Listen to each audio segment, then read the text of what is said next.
It was in a comedy movie. Anyway, but I digress. What a nice house.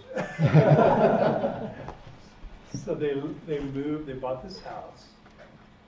When he went back to Greece and married my grandmother, they came back and moved into this house, and it was next to a German bank. It was a banker, and who resented the fact that these Greek immigrants were living next door. My grandparents ended up having 8 children, so you know it was pretty 6 boys and 2 girls. So it was a bit chaotic, I'm sure. So my grandfather had the foreman of my grandfather had a loan with this banker. And when the banker found out, this is a story that goes, this is a family story. When the banker found out that my grandfather was an employee under this foreman, he said, I will forgive the rest of your debt if you fire him, which he did. Ooh. Believing that my grandfather would then have to move from the house. But they had paid cash for the house. And so they didn't have to move. But it was during the Depression, the beginning of the Depression, and my grandfather struggled to find work, and it was a major issue. Long story short, they were considered as foreigners, right? And so, with that in mind, philoxenia means to love the foreigner, literally. Love the stranger. So, just chew on that a little bit. It makes room in the heart. It's choosing to treat the other as a gift, not as a threat or inconvenience. The next page. Hospitality is not merely social kindness. It is a spiritual doorway. When we welcome with reverence, we learn something about God and something about our own hearts. Okay, so from a parish point of view, how are we welcoming? How are we reaching out? What are we doing to appropriate that in our encounters? Question number 1 to think about.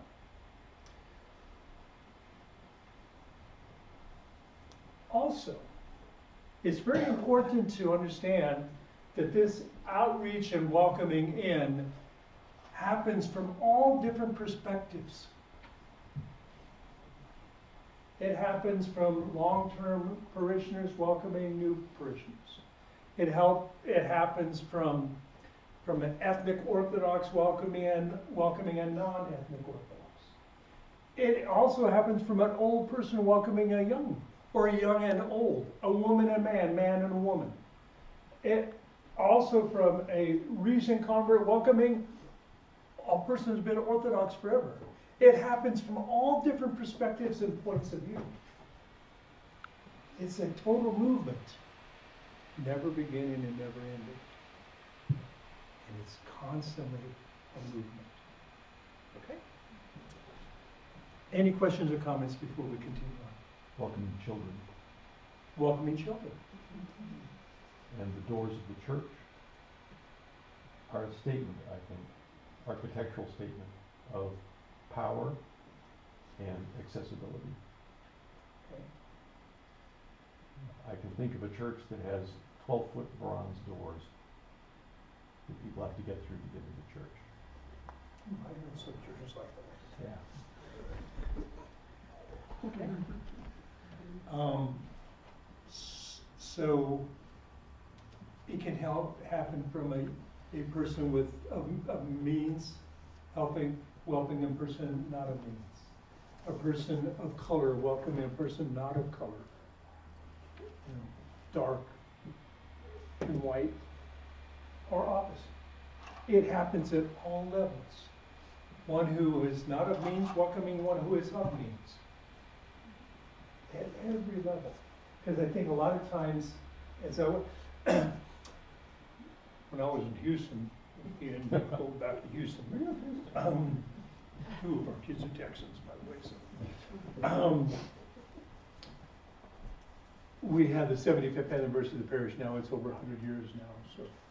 But we had the 75th anniversary, and we chose this theme, Felix and the Hospital. Oh my gosh. Okay, that was the theme of the celebration of 75th year. And you know, you think of it initially, it's about you as a parish welcoming non-parishioners. But as you start thinking about it, it's the movement within that is from every different perspective imaginable. And it's reaching out to welcome you. We talk about leaders at different levels. Of course, it's leaders welcoming others, but it's others welcoming leaders. So it's just at every level. It goes back to what I was saying when I was in Amarillo, that the parish cared for us. It was the parish offering philoxenia to us as the pastor and family. And it was so good for us to experience that. It was so good because, quite frankly, it was good for me. It was good for the parish, good for Marcia, my wife. It was good for us. But if you take a step back, when the family is caring for the parents, not when the parents are just old and can't care for themselves, but we were young and vivacious, if you will, but we needed help. That's such a beautiful expression of love. And it's good to be on the I needed to be on the receiving end of that as a young pastor ready to take on the world, a young priest ready to take on the world, to be on the receiving end of that. It's a reminder that I'm not Christ. I'm wounded like everyone. And then in our vulnerability, we care for one another. Okay? Philoxenia, orthodox theological. Let's do patristic insights. St. John Chrysostom praises Abraham's eagerness and simplicity. Abraham, though elderly and with many servants, positions himself to welcome and personally attends to strangers rather than delegating love. Remember, not that it wouldn't be a nice effort if he delegated that, that's okay too. But the beautiful thing about this, going back to the reading of the 5 wise and 5 foolish virgins, behold the bridegroom comes, acts of charity, acts of mercy and compassion are our responsibility personally, not somebody else's. This is why hospitality is holy. It trains the heart to move toward the other with trust and generosity. And if our goal is to be holy ones, our heart is where that begins. Our heart is the source of goodness, the soul, the center of the being. Philoxenia is more than hospitality as a concept. The word itself carries the meaning of love for stranger. And then the latter part of the next one. We prepare hearts for communion by cultivating a culture of mercy that looks like Christ.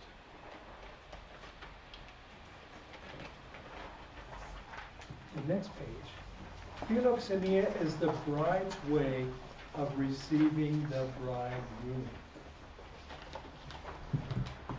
Philoxenia is the bride's way of receiving the bridegroom. When Abraham welcomes a stranger, he receives the Lord.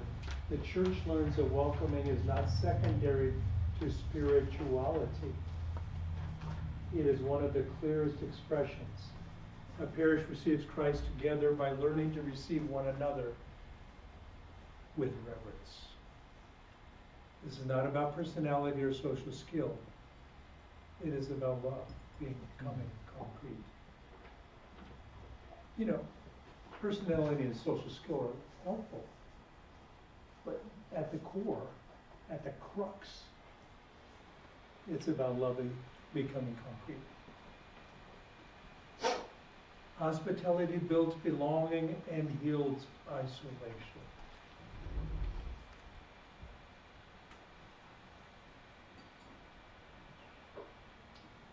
Last year at St. Catherine's, in the last, so I'm still associated. I'm not, I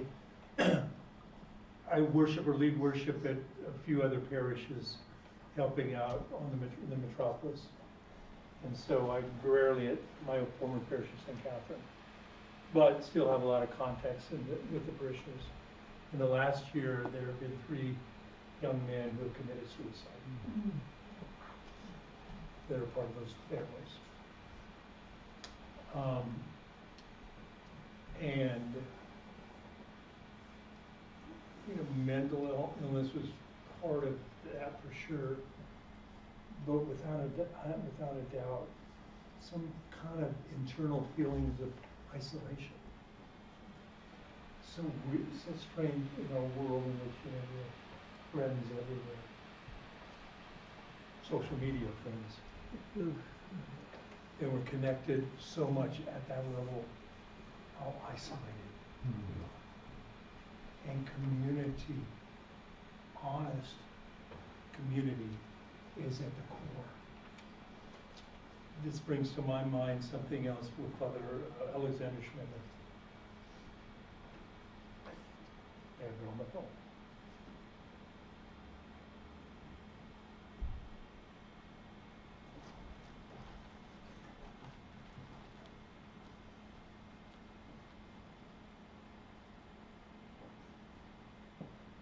When he speaks about the people of God, not a sociological group, but as a living Eucharistic community, called to be the royal priesthood. And at the center of that, we are created to be homo adoratos. Man is truly human when he is a priest of creation, transforming the world into an offering of thanksgiving to God. When I say man, humankind, okay? We are in true unity with God when, as the priestess, how are you? I'm probably Lily. I'm Lily. Lily, hi Lily. Then when we, as the priest, what does it mean to be the priest or priestess, if you will, of creation? It means to offer creation. A priest is one who offers sacrifice, who offers creation, beginning with ourselves and the creation around us. Offer that to God. We had Mickey. So Marie's got a little dog that you rescued, right? Rescued, named Mickey. So she is. I bring this as an example. So Maria has rescued this dog that was wandering around near Houston or in Texas, right? And now is caring for the dog, being a steward of the dog. Okay? And so for us to be stewards,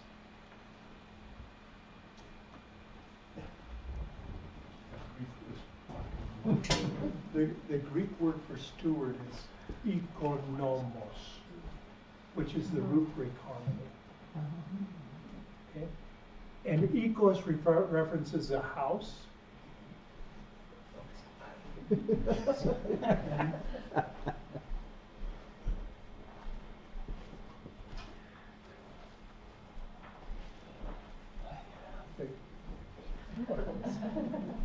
You bring the food, I get you that. Ikos represents the house, and the nomos is the caretaker of the house. From a macro point of view, the house is all of creation, the universe. From a micro point of view, this is the house. And everything in between. and we're here to manage, caretake the house. We're not the creator of the house. Whether at the micro level or macro level, we're the caretakers. And we do it as an offering to God, and therefore we are part of the royal priesthood. As an offering to God. Hospitality continues servant leadership and makes a home for the soul. Washing the feet becomes making room. It becomes setting the table, sharing time, noticing who is alone, and carrying burdens together. Leaders model it, parishioners extend it. Hospitality is servant leadership widened into parish family life. The parish becomes less like an event and more like a home. And the reality is sometimes my home is chaotic. Okay? It is what it is. And yet, in the midst of chaos, woundedness, not lack of perfection, we offer the best we can.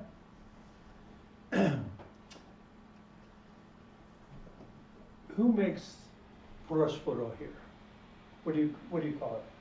First photo. Who makes the first photo? Different people. Different people. Okay. Okay. So Supposedly everyone. okay. The first photo. There's some people that make first photo better than others.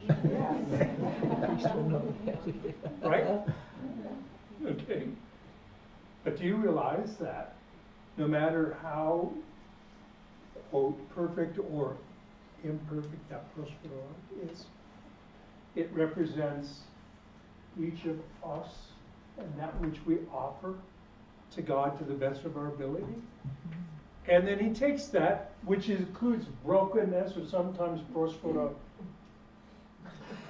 down here, and he receives it and transforms that into the body of Christ, his very presence. There was a fellow in Houston, Texas, Spiro Palace, who used to make the communion wine. Spiro he was from New York. This is how Spiro talked. And God bless him, he swore a lot too. But a heart of gold. And Spiro would make the wine. And sometimes the wine was good, and sometimes it wasn't so good. But in either case, we offered that, and it became his very blood, which is kind of like a parable of life.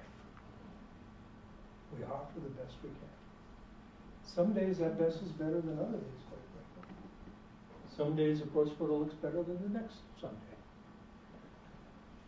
But in every case, he perfects those literally by his divine presence. And then when we participate them, we're Eucharistic communities now. The large parish in Houston we had a big Greek festival, probably the biggest west of the Mississippi, but probably because, Texans. So I wrote an article once when I was there that to one degree or another, us preparing for and offering the festival is like a divine liturgy. Divine with a capital D, liturgy with a small l. Wasn't, but to some degree it's sacramental. Because you have the same opportunities when you're dealing with people to be a Christian, loving, compassionate, welcoming.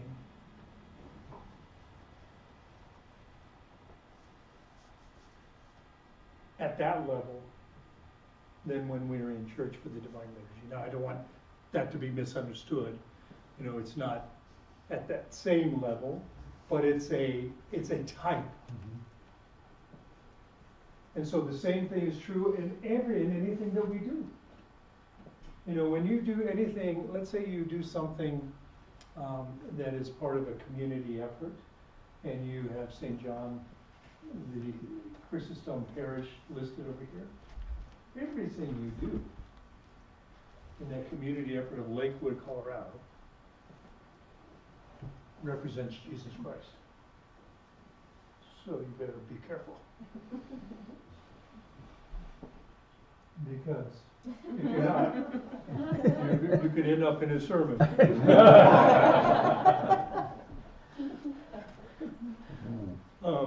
In other words, be vigilant,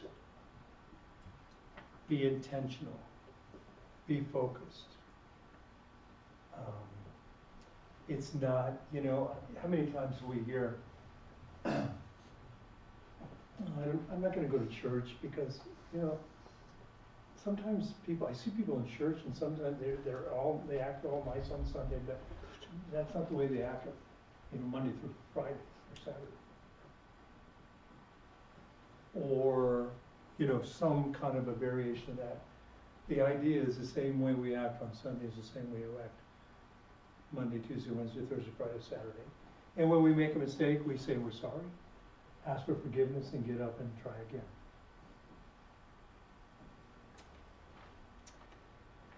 Okay.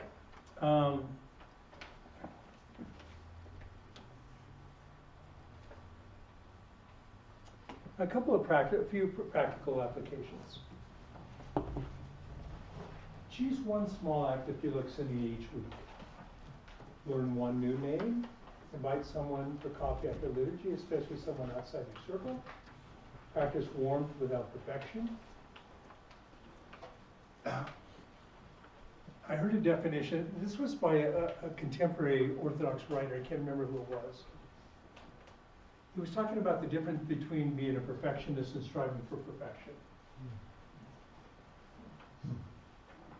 He said, a perfectionist is somebody, or when we act as a perfectionist, let me put it back.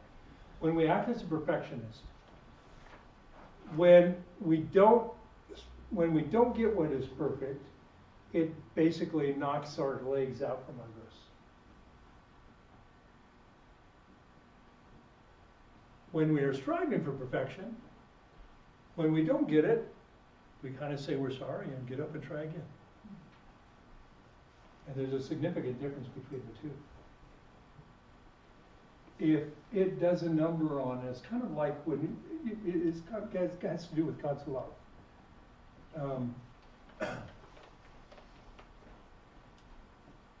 None of us is perfect.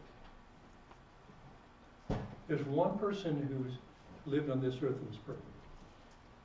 That's Jesus. So none of us is perfect. That doesn't mean we shouldn't strive for perfection. But when we think as a perfectionist, that means, again, when we make a mistake, it basically does us in. Are you following this? Mm-hmm. Okay. Parish family. Train greeters to notice, not just to hand out bulletins. Create simple opportunities for connection that do not require high social competence. Make it normal for newcomers to be invited, not left to hover. Abraham's hospitality reveals God. Philoxenia builds belonging, turns a parish into a family. Hospitality is love expressed as welcome, mercy, and inclusion, offered by leaders and parishioners together. Now, amongst the challenges, as we all know, of the living in today's day and age, is there are so many competing factors for time. When those of us who are a little bit more mature were growing up, there were not things on Sunday. Most stores were closed on Sunday, right? A lot of times you couldn't even get gas on Sunday, right? Well, we know that's completely changed. And even when I was when I was still at St. Catherine, I was driving this is, probably 10 years ago, maybe longer. I'm driving to church on Sunday morning. It had to be 7:30 in the morning, because I had to get there for mantles. In our neighborhood, right by our neighborhood, we have a tennis courts. There's a youth tennis tournament, or they're all getting started. Then I drive a little further, and there's soccer fields, and there's a huge soccer tournament going on. And then I drive near the church, and there was a swimming pool. There was a swimming meet going on. And the next week I wrote an article for a newsletter. And the article, the title was "When Recreation Became God." Ooh. Now, to give you a little bit of a background, my undergraduate degree is in Parks and Recreation. I was very active in that field, and I thought that I was trained to be the director of like a YMCA recreation department, whatever. Played sports all the way through college. I recreated a lot, and it was very special. And when I was thinking I was going to be a recreation director, I wanted to work with kids, with youth, and just show kindness and everything to kids, whatever, before I went to seminary. So that's the context in which I wrote that. But I think we can understand. That's the world in which we live today. We spend millions and billions of dollars on recreation. Not that it's not important, in its proper place. Remember, the Sabbath was made for man, not man for the Sabbath. The Sabbath is about recreation, in the best sense of the word, recreation. So when we rest a day from our weekly focus work-wise, that is to recreate us. But when recreation, it seems like what we are, where we are, is now man, humankind, is made for the Sabbath, rather than the Sabbath made for us. Our daughter and son-in-law had 5 kids, 4 boys and 1 girl. Of course, they're involved in sports, right? And there are soccer tournaments, there are baseball tournaments, there are basketball every weekend. And if you don't do it, okay, I'll get on the soapbox a little bit. Evangelical Christianity, I have friends who are from evangelical Christianity. I talked to them about that long ago. They're not Eucharistic, generally speaking. So it's not like Sunday is the only day you worship. You can go on Wednesday, you could go on a different week. So potentially you can find a way to do it. Roman Catholic, there's probably 4 or 5 masses on a weekend that you can attend. That's not us. That's not us. Now, in 2 of the large parishes I served in, we did 2 liturgies on Sundays. So we had 2 priests, 2 altar tables, or an altar table and another table with another corporal cloth. So that's how we can do it here. But that's not the norm. So this is a real challenge, so in the world in which we live. So these are challenges for us to kind of deal with. Why do I even bring it up? It's challenging to be healthy in the midst of this, especially as our children are growing up. And there's so many competition, so many things competing against being a healthy Eucharistic community. Okay, let me see. I'm just going to wrap up with a couple of things.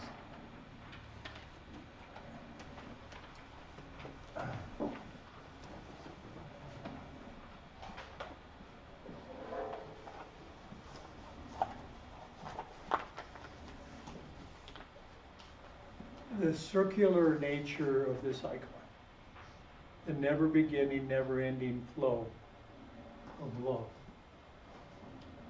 God reveals himself to us in Trinity, which becomes the model for interpersonal relationships.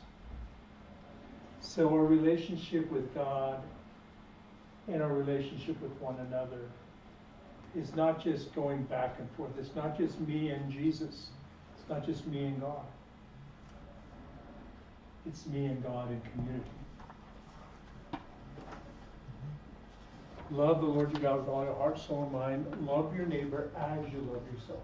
There's 3 dimensions of relationship in that love. God, another, myself. So it's just not, again, God and I.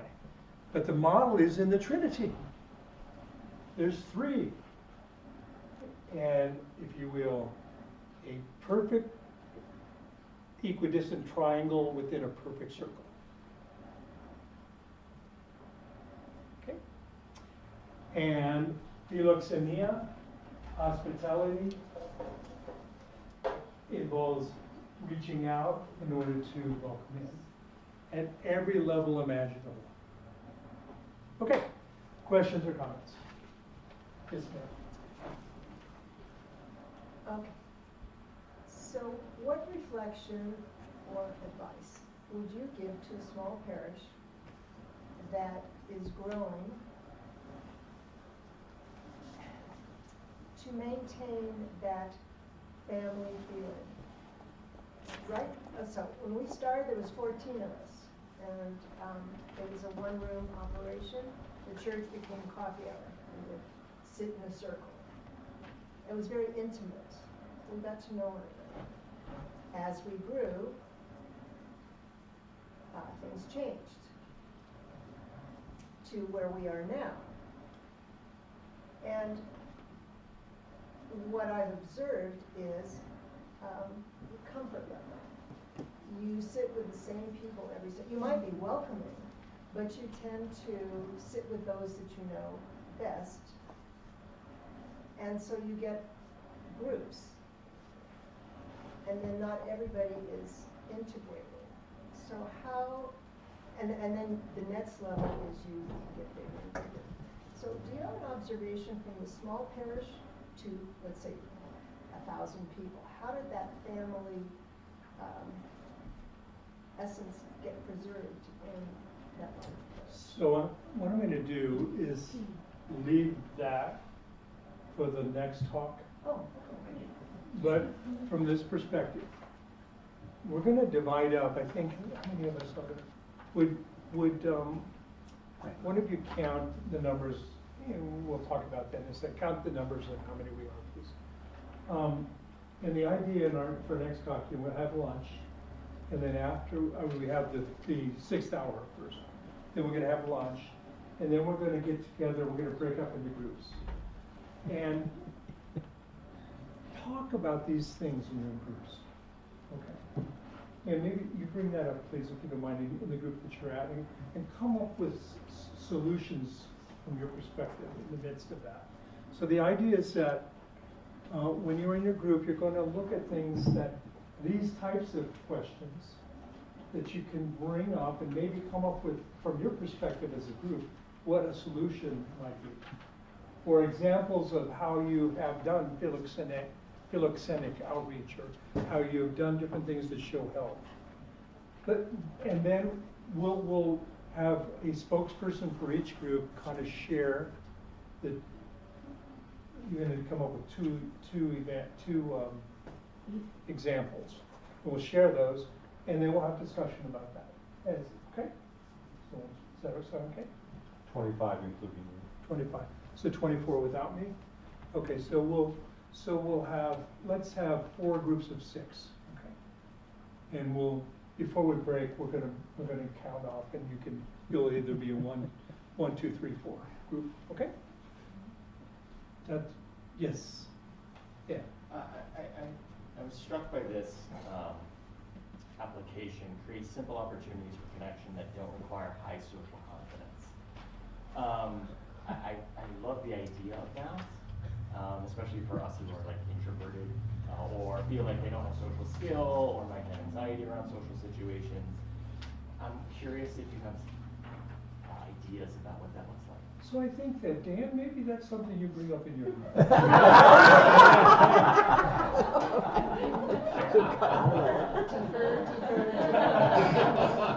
Delegate, defer.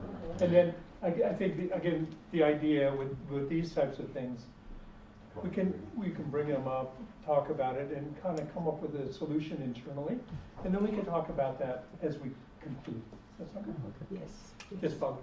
Since several people have to leave, Oh, let's do 4 groups of 5, if that's okay. say that again? 4 groups of 5 rather than 6. Okay, when 4 we groups count. of 5. Self-relative. Thank you. Okay, very good. And if you're gonna have to leave, then please don't count.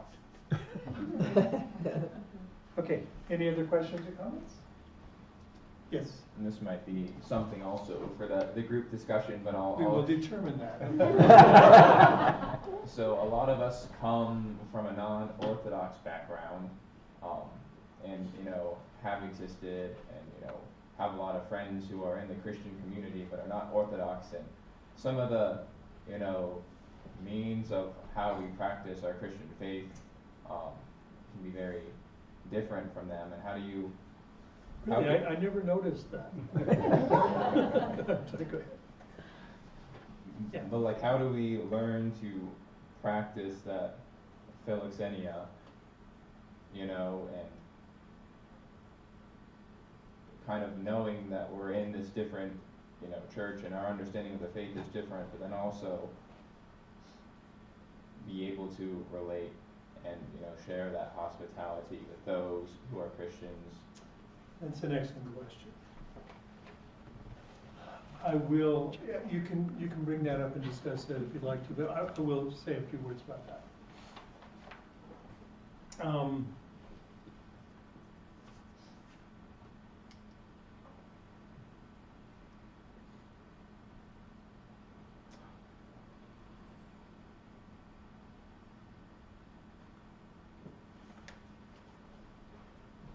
The experience that I had in college was very special for me because I realized that there are very devout Christians that were part of the groups. And I've had an opportunity over the years to have close relationships with clergy. And always, whether I was in Houston, Amarillo, or Denver, ecumenical groups that I participated in. Ecumenical Christian groups. Sometimes in Houston there were even interfaith groups, FYI, okay? And when we were doing the 12 keys to an effective church study, possibly moving the church in the first place or not, we were supposed to come up with the 2 most significant aspects of who we were as a parish. And so with that in mind, as we really looked at that, the number 1 above everything, positive aspect of Orthodoxy is its spirituality. Its spirituality is what it has to offer the Christian world and really the world in general, I think. Because I'm going to take a few minutes with it, if this is okay. Is that right? Okay. Western Christianity offers some beautiful teaching dimensions, and oftentimes, from a pragmatic point of view, is much more focused, at least in contemporary Orthodoxy, about helping people understand Christianity than Orthodoxy is. Okay? At the surface level stuff. The spirituality is the step below the surface. And in order to give you, this might be repeating some things that Father is doing in the catechism, whatever, Father, deacon, others, leaders. If you're not leaders, I don't know what you are, but whatever. I'm going to use two words, apophatic and cataphatic. Cataphatic theology is understanding God based upon things that God has revealed to us, kind of like God is statements. So God is statements, it's cataphatic. God is good, God is kind, God is just, God is forgiving, God is compassionate, God is love. That's cataphatic. Apophatic statements about God are those kind of mystical elements. Kind of they define God utilizing negative prefixes. God is incomprehensible. God is invisible. God is indivisible. God is unknowable. Okay? Generally speaking, Western Christianity focuses a great amount on the cataphatic, the God is statements. If you go on a continuum, Roman Catholic has both cataphatic and apophatic, but less apophatic and more cataphatic. And then as you go on the continuum with Protestant Reformation and beyond, the God is statements are kind of focused on. You go out here more and more and more, and this apophatic, God is incomprehensible, God is invisible, God is indivisible, God is unknowable, is a discomfort around all of that. It's almost like we have to define everything about God. Orthodoxy feels very comfortable utilizing both. And there's a paradox. God is knowable but unknowable. God is with us, God is completely beyond us. And it lives there. If we're only focused on the cataphatic, at a certain point, one of two things is the case. Number one, we are God, because we know everything. Or number two, God is not God. If we live in the midst of the tension of this paradox, that's where orthodoxy thrives. And so what I tell my friends, clergy, and even people who are somewhat interested in orthodoxy, or in a loving way, not in a I'm better than you way, you want to be a very serious Christian, you owe it to yourself to learn about Orthodox Christianity, because it's a part of your roots. No strings attached. No strings attached. And then what they do with it is up to them. Okay. Now, when they are your friends, what popped into my mind is incarnational theology. You still relate with them. And when they challenge you about this or that, and I mean, my heart goes out to, when we're talking about family, how many of you become Orthodox or very interested in Orthodox, and that's completely turned off your families? Okay, can you raise your hand? So, for us, I'm just saying this out loud now, because we're cradle Orthodox. Cradle Orthodox have to see that. For people who have been Orthodox a long time have to know that there are people amongst us whose families have almost disowned them because of their entrance into the Orthodox Church, and have a philoxenia, a heart that is attentive to that reality because of the isolation. We're talking about family here. We're talking about family here. And this is a martyrdom. For me, there's such connection with me being Orthodox. Not just because of my faith, but because of the fact that I'm 2 years old and I hear Holy Friday services, the Lamentations, before I even basically know how to talk. And that's deeply in my heart. But for people who are choosing to become Orthodox, I mean, thank you. Thank you. So what I would say to you, Phil, as a wrap up to that, is to be compassionate and loving to your friends. Okay? In a loving way, encourage them to learn about Orthodoxy. And for us clergy and for us leaders, we have a responsibility to make that available to them in a manner that is welcoming, compassionate, understanding, and patient. And not, there's a bumper sticker around, some years ago, people thought, I found Christianity or I found Christ. It was the Orthodox one. I never lost it. Did you ever see that bumper sticker? I never lost it.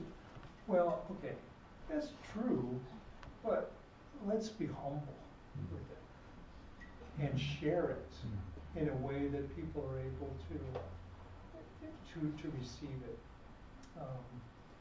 I think that attitude, that heartfelt attitude, is what will be welcoming, I think, of people as they look into our church.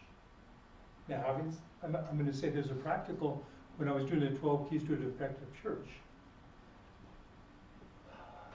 as you and I were talking a little bit earlier, when our churches are growing and people cannot fit in a coffee hour, or people cannot fit in church, that's an issue. I'm going to say one thing publicly again, lovingly, but I'm going to say it publicly. I think you have to have a light out in the parking lot, because when you're out in the parking lot, you couldn't see that. I couldn't see last night. Somebody's going to fall, or something, about falling.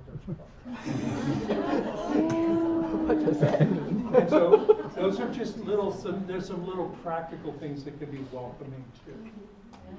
Okay, from a perspective of those types of, sorry about that. So, yes. My family, 30-some years ago, they were Protestant, and so I just carefully worked over the years, and they have started asking me questions about my faith. And 30 but years that's later. taken a lot of patience and things. So I hope that sometime in the groups that you're talking about, some of these things can come up too. Because our parishes in general, cross-jurisdictionally, with few exceptions in large cities with big congregations, the growth of these parishes is you guys who are choosing to become Orthodox. And so how can we be more welcoming? How can we be more compassionate and understanding of that which you have gone through in order to step in these doors, whether it's here or a different parish? It's hard. Even cradle Orthodox have to choose eventually to be Orthodox. 100%. That's a great point. That's an excellent point. Going back to what Saint Simeon, the new theologian, said, if we don't make a commitment at some point of our life, if we don't confirm what takes place on the day of our baptism, spoken by our godparents or parents or both, our baptism it's like the Holy Spirit's there for sure, but it's just the Spirit doesn't grow within us unless we want it to. God doesn't force himself upon us. So there's desire, Thank you, Father. Okay. Okay, we're gonna stop, and I think we have, 6 6 hour now, Father.